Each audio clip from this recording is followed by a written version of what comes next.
Here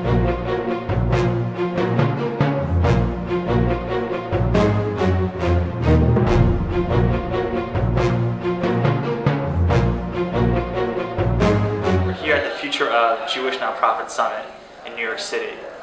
With the rise of new technologies and social media such as Facebook, Twitter, and LinkedIn, organizations are trying to figure out the best way to create effective social outreach. Let's learn more about what are some tools available for organizations to be effective, and hear from leaders in the industry and what they are doing in their organization. In this age, it's really important for organizations to maximize their social outreach.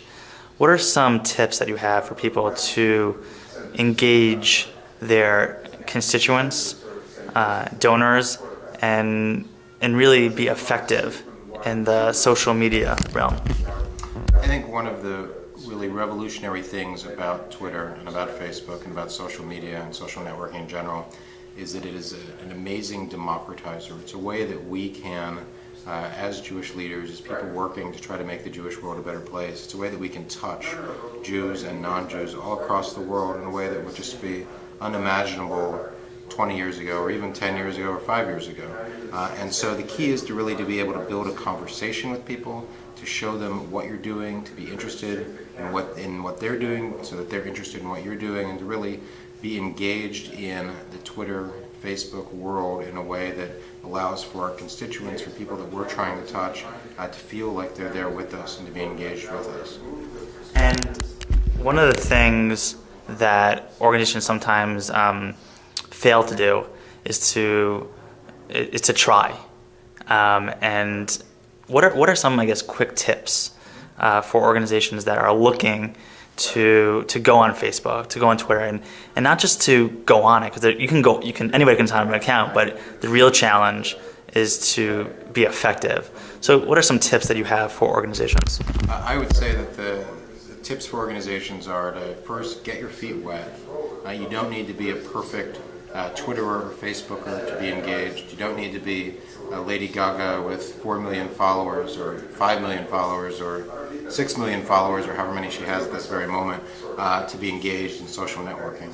Get your feet wet, have some messaging, and go out there. And it can start off by just aggregating what's on your website. If you put up a release about a young leadership event you're doing on Tuesday, put it out on Twitter, put it out on Facebook.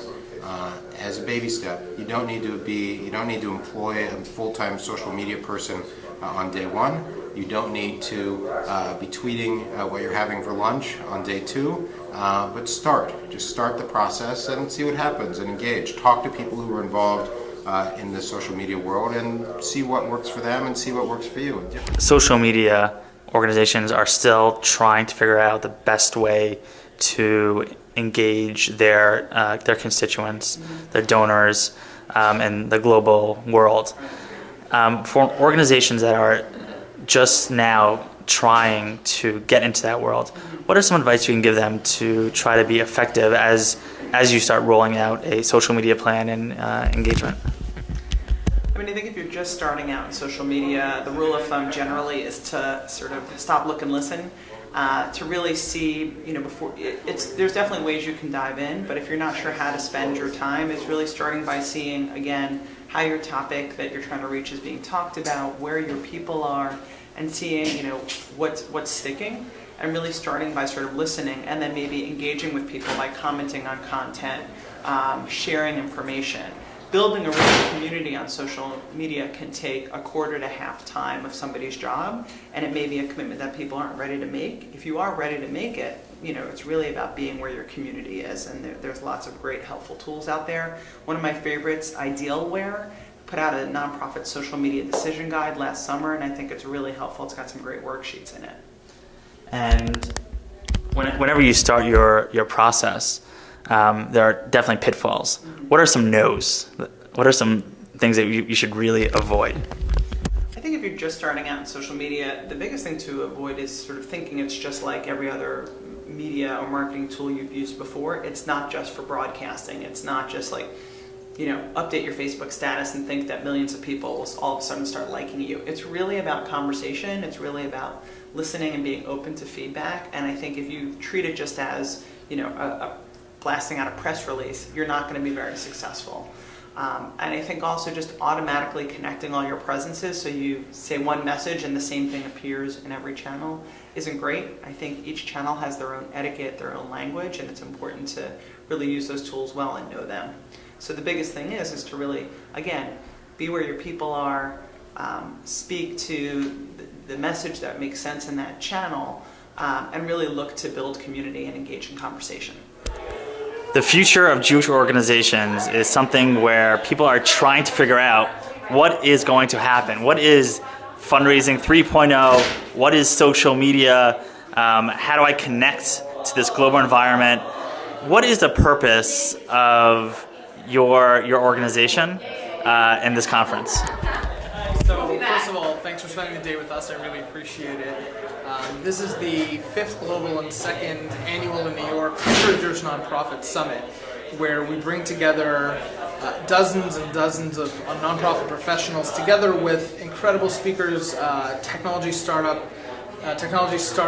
communication professionals, fundraisers, together in a room to talk about the future. Well, what does that mean, the future? It sounds so silly, but in my time spending at both technology companies and nonprofits in the past decade, I realized an opportunity that existed between the two of them. There are so many incredible events going on these days, whether it's South by Southwest or TED or Web 2.0, where you have amazing speakers, innovative ideas, companies starting up. Twitter started at South by Southwest, it was launched there. Things like that. Foursquare, nonprofits weren't in the room. So I said, well, why don't we bring these amazing speakers, these technologies, to Jewish organizations? Jewish organizations should be hearing about these things, should be learning so that they can move forward quickly, especially in a day and age where we are really desperately trying to do more with less. How do you do more with less? You need to spend time and invest in your organization. You need to invest in yourself professionally. That could mean a small financial investment, that can mean learning, that can mean spending time watching videos and reading more. But what you want to do is learn more, because you have to do more with less. You have to get to that point where you can do that. It doesn't just happen overnight on your own. So that's what CASEL does. We produce these events, these Future Jewish Nonprofit Summit. You can check out the videos online, vimeo.com/CASEL, or you can come to fojnp.com. We'd love to see you at more events. Yeah, so taking some of the venture capital models and applying it to nonprofit giving, there's some of the shifts that are going on that we need to be cognizant about are the generational shift, how the younger generation is, rather than honoring the legacy of their parents, that's seeding to creating a legacy of their own. We have other shifts going on that are in terms of social impact giving and social venturing, where the people investing money are looking not necessarily only at the dollar return, but the social good that's happening as a result of the investment that they're making. As an example of that, a couple of examples might be, how is my investment helping the poor? How is it feeding more people? How is it educating more people? So social impact investing, or social venturing, is another model that's changing the way the nonprofit world is working. What type of trends have you seen? Obviously, when you're dealing with nonprofits, sometimes you don't know what's going to happen at an event.